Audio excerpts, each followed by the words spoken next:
Andy, when we first sat down and you had, 30 plus locations and you've scaled, over 100, that kind of growth really isn't something happens just by you wanting to have more locations to grow, right? That happens through having systems in place, having the right people in place, and really having the capital. What has changed your view or how you think of things to make that scale possible? I set up those systems from day one, but I had to change my thinking. And we still use a lot of those systems. We are a very systematized organization, and we still use a lot of those systems today, okay? But what has had to change is the evolution kind of how we think and how I, as an owner and as a leader, do business. So, when I look at this and I see that some of these gym owners, they get stuck at like 1 to 2 locations because they think more locations means more headaches, right? I mean, you mentioned that out of all these Anytime Fitness locations across the US, most of them have maybe 1 or 2 locations. And that's kind of where the buck kind of stops for a lot of people. So where do you think these gym owners are getting it wrong? I think it's just different headaches. And you gotta, what are you wired for, right? You're always trading problems. So there's always going to be headaches, but it's kind of, what headaches do you want? When you are a owner operator and you are in that gym, there's headaches every day, right? You have members that, you're fighting to keep personally. You're on the phone calling them. You have your delinquent accounts. That's not fun. You know what I mean? So there's headaches that you deal with at every level. It's building the team around you and trading your time for what you're great at and what you need to spend your time on to scale your business. And that's got to continually evolve, kind of like we talked at the beginning, right? You got to think differently as time goes on. But the first thing you need to decide is, do you want that? Right? I mean, do you want to trade headaches? Do you love just being in the gym, having your arms around every single thing? And that's what your comfort zone, that's how you sleep good at night. Then scaling might not be your thing, because you do have to let some things go, and you have to develop and entrust people to take those things off of your plate, or you're just going to run yourself in the ground. So let's talk real estate, because you kind of moved into the real estate sector and you purchased, some commercial properties. I would imagine some of those properties, or at least most of them, are actually properties that you're renting back to yourself because you own the commercial real estate. Yep. A lot of people in fitness, they kind of get in this, first, some of them, it's their hobby. So they become hobbyists, but then a lot are going, how can I make money out of fitness? And sometimes it doesn't always cut it to pay the bills. So there's that next tier. What are a few things that these individuals listening to this, they can do to kind of set a game plan 3 to 5 years out on how they can own their own real estate, own their own commercial building? Great question. I wish I would have gotten into real estate earlier.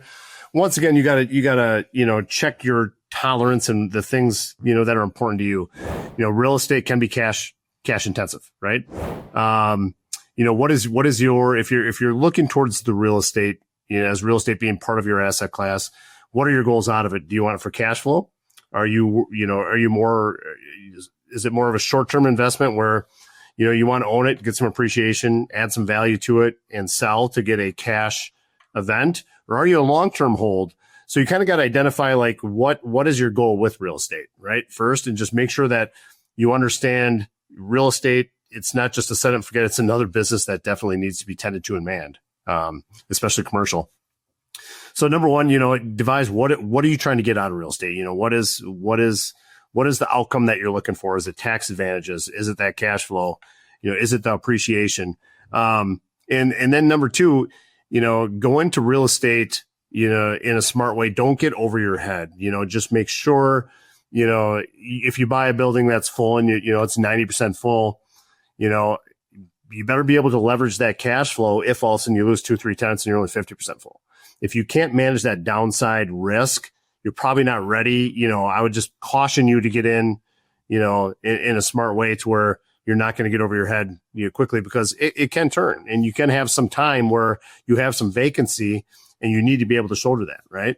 So, there's a few things to just consider when you are getting into real estate, but at the same time, there's so many benefits to it, right? You have tax benefits, you get appreciation, you get loan pay down, you know what I mean? You get your debt pay down, from your tenants basically. They can be good cash flowing assets. So there's so many benefits. A mentor of mine in real estate kind of said, you can never really overpay for real estate. You kind of look at it that you just bought early. You know what I mean? Because eventually it's going to catch up, right? So, it's a long game. I mean, if you're going to get into it, hold it. If you are into the long game, it's hard to lose. I'll say that. Some people, it isn't a long game, right? Some people, they like to add value and flip, or, they want it like a five-year investment. That you got to be much more careful of. If to your point though, like that statement of you can only buy early, if you are in real estate for the long game, it is hard to really make that many, as long as you can cash flow the downsides, your investment is very, very safe in the long term. If you're a 10 plus year hold, real estate is hard to make a mistake on, to where you would truly have a bad investment, right? Of course, the better you buy it at, the better it is. The better investment it'll be. But it's hard to look back and say, I should have never done that, if you are in the long game for real estate. Should you be thinking of it like this? I'm going to buy this commercial real estate property so that way I don't have to pay rent. Or should you allocate rent and be intentional about it, continue to pay back to the company who happens to own it, which is you? And two separate businesses. Yeah. So tell me how you look at it. How do you view it? A few things I want to jump on too. It's you got to look at too. If you're going to get into real estate, it's going to take cash. So what is your goal? That's going to take cash away from you.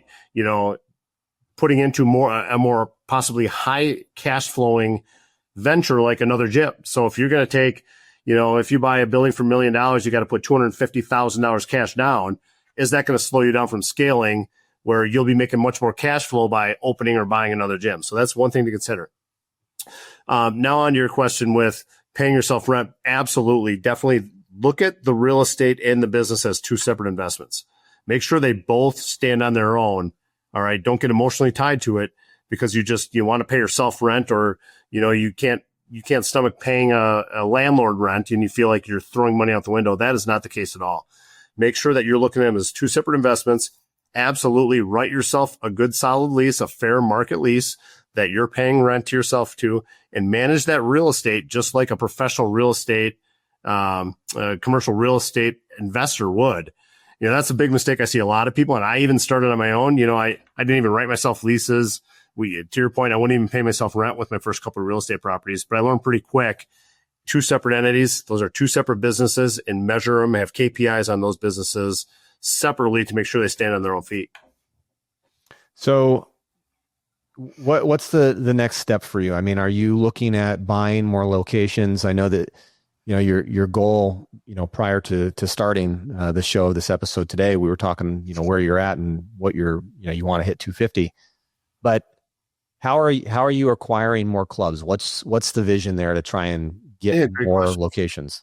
Our philosophy too with the acquisitions is kind of do them in fortress areas. So, we're trying to stay tight to kind of where we're at. So right now we're in the Midwest, California, and Florida.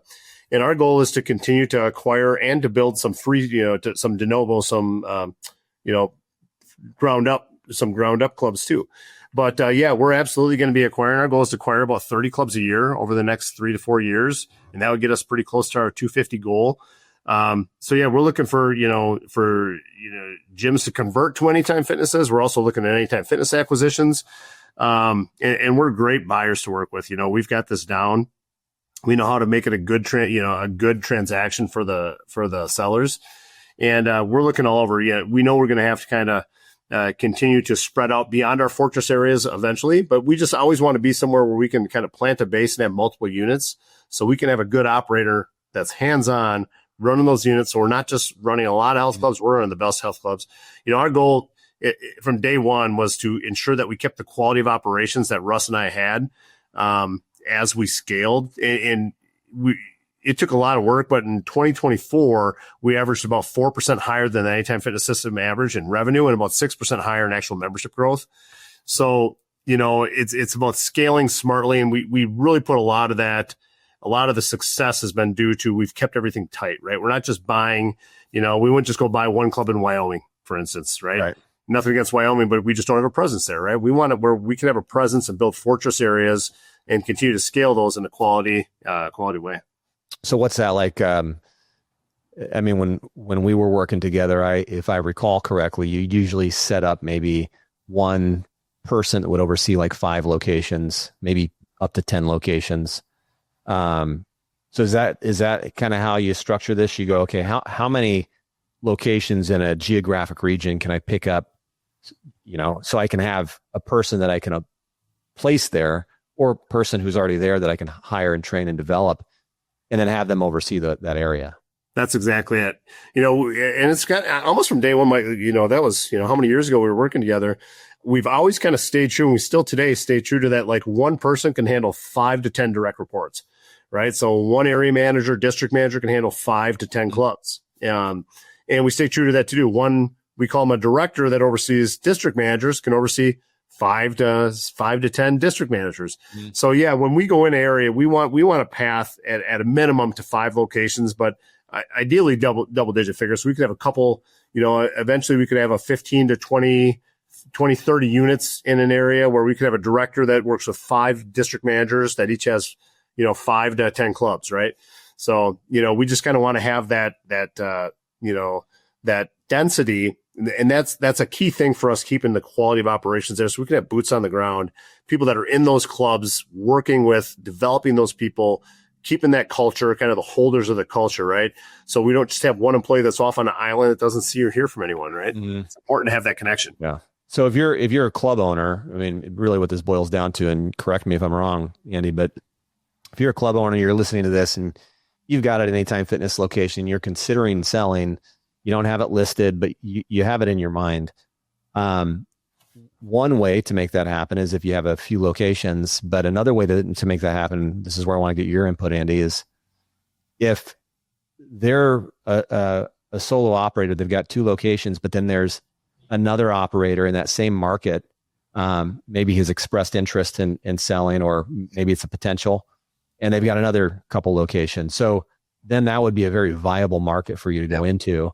Yep. But how do you kind of structure that? Because that can get a little tricky, right? If you got a seller that has 2 or 3 locations, and then another seller that's got like 5 or 6, it would make your life a lot easier if you could acquire all of them. Yep. But that other seller is just not ready. Does that sometimes push back the idea of going into a market? If we see the line of sight there within a couple of years, it's not gonna deter us. As long as we see the viability that this will in time become a fortress area, we're open to looking, because we know things take time. The stars don't always align, mm-hmm. To get where you can just boom, 5 locations at once. We just got to be able to see the vision that it's going to happen with time. Right. So by all means, even if it's a pocket of small clubs, a couple, and there could be some also de novo, some new club opening opportunities. So we kind of vet out the whole area to make a good, smart decision that we know that, that this is a new fortress area that we can kind of take and develop that will kind of get there within the period of time that we're looking for. Okay. And then as far as, going into some of these markets, when you look at this stuff, what are the owners typically going to get? I mean, years ago, and I think it still holds true today, is usually around a 2.5 to, 4 times on EBITDA value, as long as the club's performing and everything aligns up.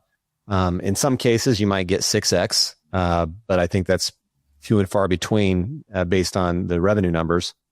What is it that these gym owners typically can see? Because they go into this, right? Again, hobbyist. Then they realize that they are running a business and they got to get this damn thing moving and make some money. And they put years and effort into this. And a lot of them, they've just been working to create a job for themselves and not necessarily have something as an asset that they can sell.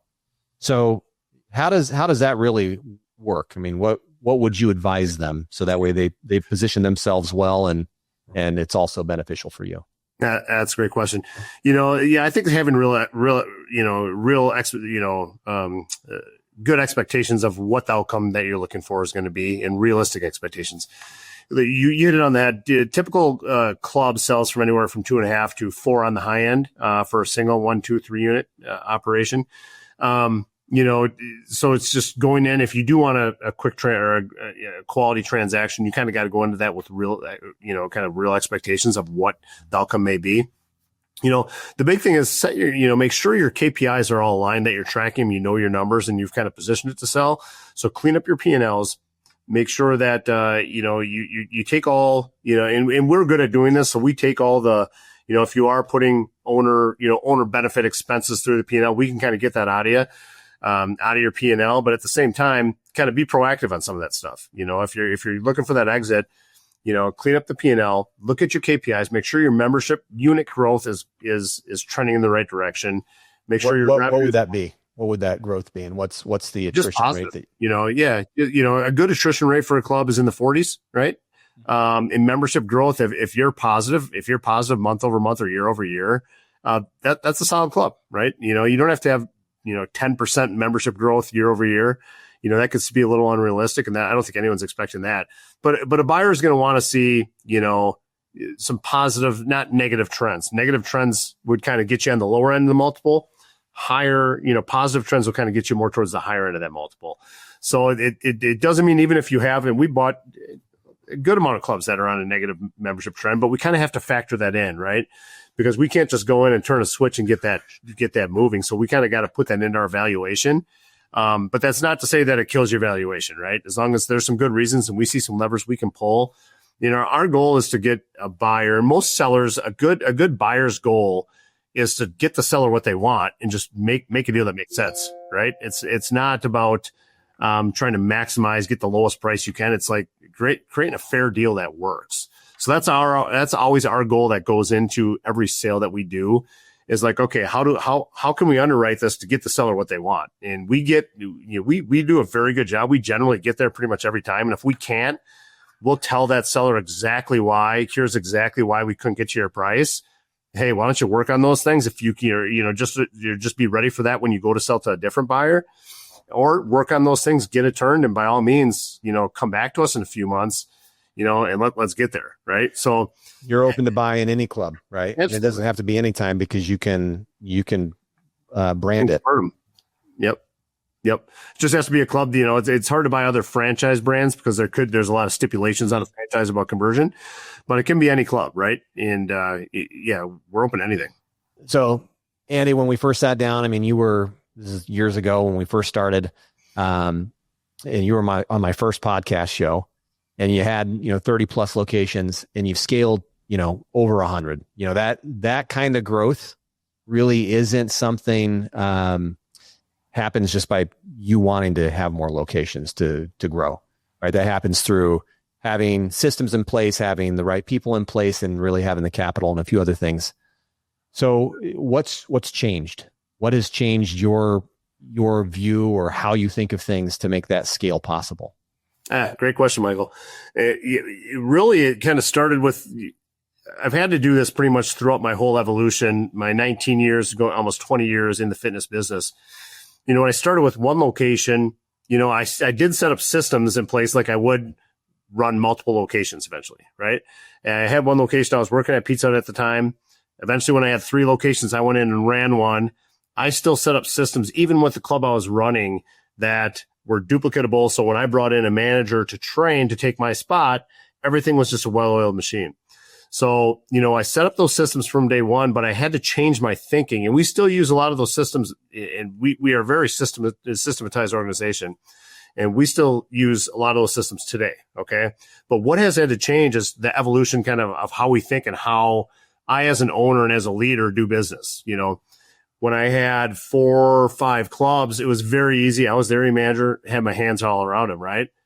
Once I got to 8, 10 clubs, I had to bring another area manager in. I would oversee some clubs. I had to give up some control and change, but I was still in the clubs a lot. As I got to 20 locations, it was harder to be in the clubs. So now I had to get more depth of operations, of leadership in my company, work on different things. I had to work on more of the development side and kind of evolve, to working more on my leaders. There's always been this evolution, right? And thinking differently. And that's kind of what got to, so like last time we talked, I was in the 30s. I'd say that was one of my bigger evolutions, was once again thinking differently on, okay, if we want to take this much past 30, and there's a lot of opportunity in the Anytime Fitness system. This is back in 2022. How do we do it differently? And I actually had another franchisee that kind of spearheaded this different way of thinking, Russ Allen, who I ended up merging with. All right. He brought up the idea of private equity, getting private equity in the brand, get someone to back us, bring us some great analytics and a great team of basically their financial advisors at the same time, to help us analyze deals so we can move fast and put the cash behind it. So that was a total different way of thinking, right? As kind of going outside the scope of just, being a single owner, operator, to doing a merger with another franchisee, and then getting a private equity partner in to help us scale. So as the years have gone by, we've always had to just think differently. It's like, okay, to do this successfully, what needs to be true, right? And, if we want to double the size of the company, we're already at 30, with a merger, we're at 60. If we want to get to 120 locations in the next 12 months, okay, that's going to take another level of financing. Okay. Private equity. We need to not make mistakes. If we're going to acquire clubs that fast, how do we make sure we don't make mistakes? A private equity company that has great analytics, so it kind of checked those. We had to think differently. It's like, okay, we need to bring in a partner, give some control, or I shouldn't say some control, because, I'm still the CEO, but percentage, yeah. Give some percentage, give some ownership up. You have to kind of give up something to gain it sometimes, right? So, and then understanding too, now I have, some people, a board of directors that I report to now as a CEO. So it's giving up control, but I've had to kind of do that along the whole way. When I had 4 or 5 clubs and I went to 10, I had to give up some control. I couldn't take care of every member issue like I did before. Mm-hmm. It made me nervous putting a member, my member success or a member issue or something in someone else's hands. But you need to be able to do that, trust the people that you have, and just continue to evolve that trust. It makes for some sleepless nights as you're making those transitions, right? But if you have the right mindset, you have the people that you believe in, you overcome that anxiety that you get from giving up control and from that scale. But you definitely have to be prepared for that. I've known you for quite some time, but I actually don't know this about you. And have you ever had a business mentor or coach or someone that you went to? Because I remember at the beginning, even on the first podcast, you talked about times when you would be wondering if you could cut payroll, right? Because you were your cash flow wasn't where it needed to be. And so it was a bit of a strain. Was there any point in time where you went out and you sought out someone to help you kind of devise a plan or level up your game at any point? I've always kind of been doing that, right? Anytime I'm stuck with something, that's one of the nice things about being in a franchise, is I have a lot of other owners that I can rely on, give a call to any day, that have been through a lot of stuff. Throughout my career, I've always kind of called, like if I get in a big roadblock, I'm not scared to pick up the phone and say, hey, what would you do? Some of the best, I should say pretty much a lot of our best practices, and a lot of our systems we have today are items that we grab from other franchisees, from other businesses, and we just put our own spin on, right? So we're constantly looking for advice on how to overcome challenges, how to fix those challenges going forward. And, I would just say it's been a constant in my life, reaching out and just picking other people's brains. And I think one of the things I've been good at is grabbing the good from what they're saying and then making it mine and systematizing it, right? So yeah, constantly doing it. I still do it today. There's one Anytime Fitness franchise group that's bigger than us. And they were the first Anytime Fitness franchise group that had private equity backing. Mm-hmm. I call them all the time, right? Because this is a whole new world for me, having private equity partners, and growing to the scale. So yeah, Michael, I do that. I think it's a key to your success, is having people you can rely on, not trying to do everything alone, and not being scared to grab other ideas and take and give credit to, where you've picked things up. Because yeah, like I said, just about everything that I do, I didn't create, I put my own spin on it, but it's an idea I got from somewhere or somewhat. Right. Someone else created it, or it's something that's already been done. Absolutely. You're looking at what has worked. Yep. You've been in the industry long enough. You've seen trends. You've seen things that are coming up. what do you think is going to happen next? I mean, because we've gone through, you know, a number of things. Everything. Oh, yeah. Anytime Fitness is still kind of the same model. You guys have evolved a little bit. You know, you've done some team training, but kind of scaled that back a little bit, done some PT, you know, it's trying to do small group. You know, memberships are still the same thing. That's the bread and butter. That's what feeds it. But what's happening in the industry? Do you think things are going to shift, or this is what it is? It's not changing. I think the basics are what it is. You know, I think there's always ebbs and flows and shifts. You know, for a while, a shift was, you know, like gyms were very membership centric, maybe some group classes, right? And we put these studios in all of our gyms. And then it went to, you know, one-on-one training went to small group and team training. Team training now went to where we're more small group and maybe some one-on-one training. You know, all of a sudden, no one's supposed to do cardio anymore, and you're supposed to do all functional training. The biggest shift we've seen lately in the industry, you know, when you read about it, is strength training, traditional free weight strength training. So, you know, we're increasing the size of our free weight areas, bringing more strength training equipment, more half rack, squat racks. You know, just basic strength training has really been growing for us lately. You know, we're actually minimizing, you know, I don't want to say minimizing, but, you know, for a while we were really expanding our turf and functional areas. Now we're, you know, our largest area in our gym, you know, we're trying to minimize carpet and maybe shrink up turf a little bit, functional area just a tad, and try to maximize strength. So that's the real one that over the last year, and I think over the next few years, is going to keep taking off, especially with, you know, you get a lot of the, you know, the Wegovy, the semaglutides and everything. You know, people are hearing, okay, that's great. It's doing a lot of great things, but what it's not doing is giving people strength, right? That's the big missing thing. And you're hearing more and more about it. And I think that's going to keep fueling, you know, when you look at longevity, you know, you talk about how to age well, and, you know, it's strength. It's having muscle, right? Heavy muscle helps you fight disease and helps you keep mobility.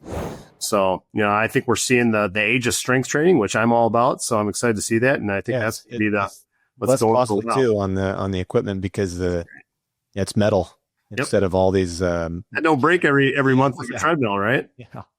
Yeah. I can remember the days back, you know, you go to the gym at 5:00, people would be waiting behind people for a treadmill. Right. And it's just, I mean, the treadmills were packed. It's amazing. You go in one of my gyms now at 5:00, there might be 3 people on a treadmill, but the free weight area is just packed. Right. And all just people of all types. I mean, it's, you know, all ages, all, you know, it's everybody is strength training, and it's a great thing to see, you know, because I believe in it.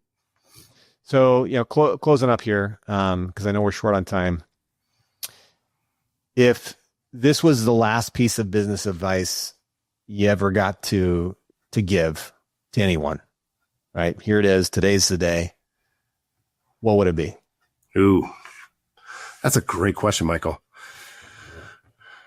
I think the best piece of business advice is know your why, on why, you know, if you want to be an entrepreneur or you are an entrepreneur and you want to take it to that next level, what are your motivations, right?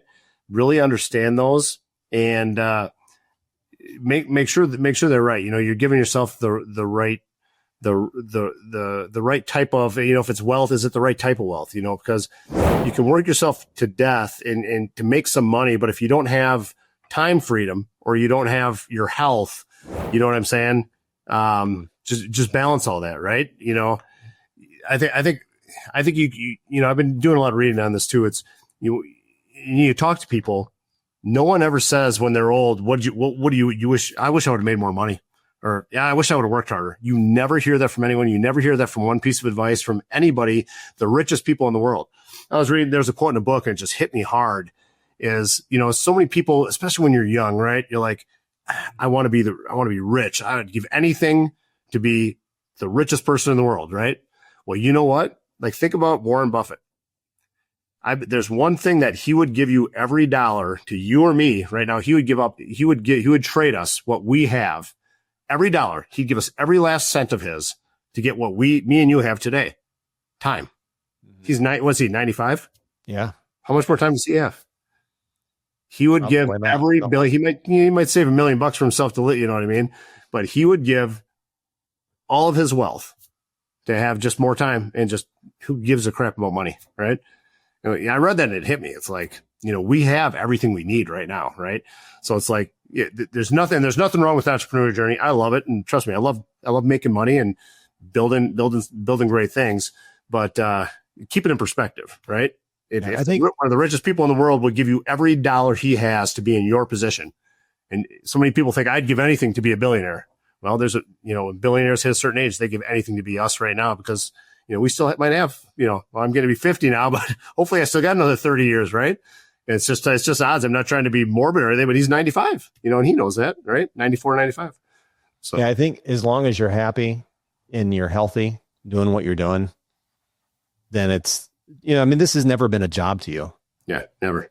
Right. I mean, you've never woken up in the morning and gone, shit, I got to go into work.